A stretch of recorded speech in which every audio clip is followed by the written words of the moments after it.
Well, good morning.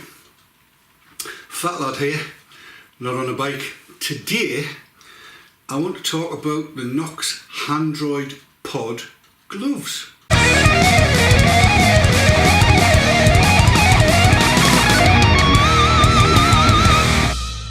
Now, you may remember around about a year ago, well 9 months ago, I got these things and I was riding along on my bike and I mentioned I would talk to you about them, and so here I am to talk to you about them.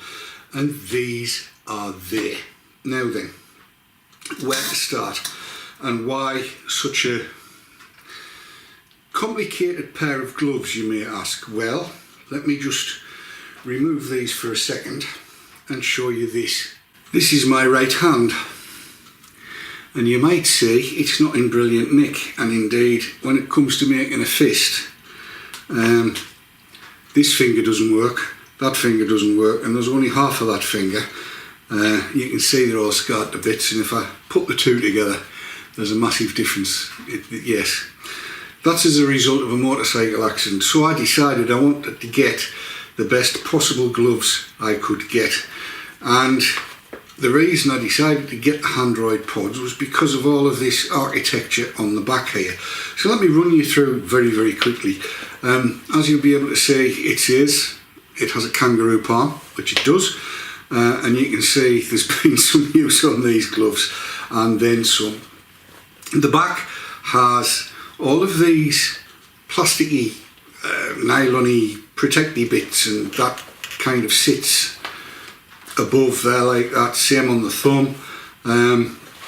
The whole, what do you call this thing, the bog, whatever it's called, fastening system, and scaphoid protection.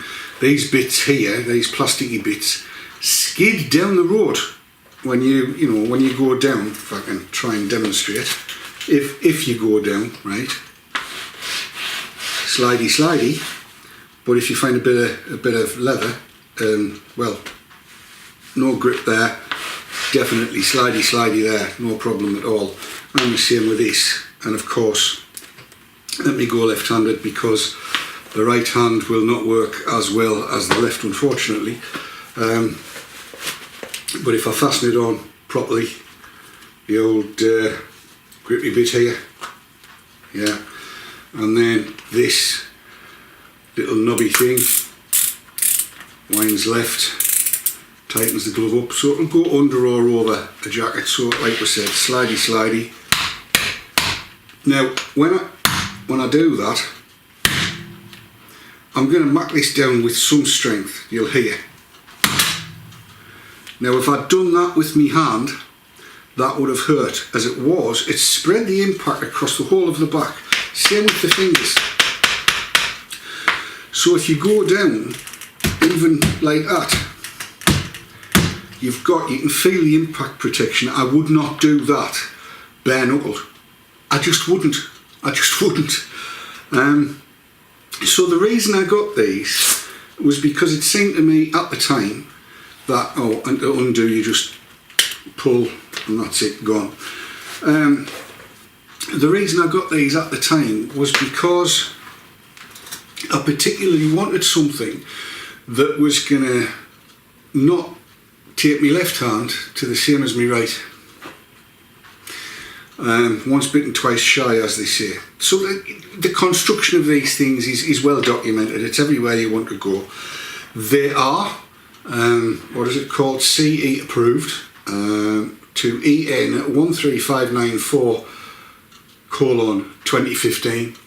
That's, yeah, it complies, it's and all of that kind of stuff. It's completely compliant. So that's all good. So what about in use? What are they like to actually ride about with? I've got to say that up until the really cold weather hit, i.e. in the last 2-3 weeks, and this has been recorded on January the 18th, I think it is, they're all I've worn. They have been extremely comfortable. They have moulded to fit my hands. Frankly, I'd like the fingers to be 5mm shorter, that's all. But even then, They are comfortable, they don't get in the way. They're, even in the hottest of weather, and I've ridden with them in Lanzarote, even in the hottest of weather, they've been comfortable. Yeah, you sweat into them, of course you do. There's no two ways about that. But they've proved to be easy enough to break in. I'll be honest, it took probably 2 or 3 rides out before they were bang on comfy. You need to get them tight, they will stretch. They have everything you would want really of a pair of gloves. You don't sweat too much. It keeps the wind off the back of your hands. As you've seen, in case of an accididdle, they're not going to be dragging you around the place. I really like them. They're very comfortable. I think they look stylish. I'll be honest, I'd love a pair in red and blue. Knox, if you're listening. There's not the colourways in the pod that there is in the Handroid, which is a bit of a shame, but it's the way it has to go, I suppose. Would I like to try the full Handroids? Yes, I would. Do I think 160 quid for the Handroid pods is out of the way? It does seem like a lot of money, but I'm fairly confident that these things would protect me more than, say, I don't know, I want to try not to put the make on these, but these just don't feel as though they've got the strength. These are the winter gloves I rode with last year, and they're very comfortable, but the whole rubbery bit on the back, I don't know, they just feel light and thinner. These things, these pods, just feel as though they are going to protect. I mean, you've got padding behind this plasticky bit here. I say a plasticky bit, it's made of some kind of thermoplastic. I don't know that that's a good or bad thing. I just have the feeling that these things are going to stop nasty damage. It's not going to, nothing's going to be 100% protective. There just isn't. But in terms of what I've tried, smacking things with these on,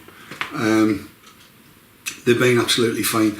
They're very comfortable to ride in, and I've got confidence that they'll be protective should the worst happen. I mean, obviously the idea is for the worst not to happen, but you know,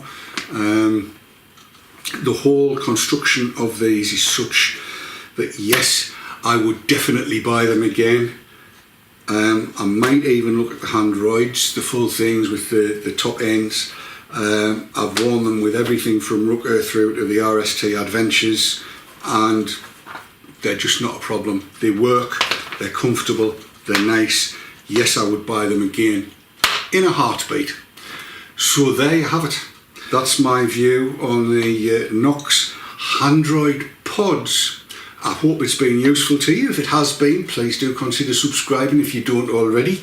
Leave a comment down below if you've got them and you don't like them, why? If you've got them and you do like them, why? Let us know. Share your thoughts with the rest of the community, as it were. And yeah, give it a big thumbs up and ding that bell. Ding it. Ding ding the bell. That way you get notified when next I post more rubbish. So that's me, fat lad on a bike. Till next time, on your bike. See you later. Ta-ra.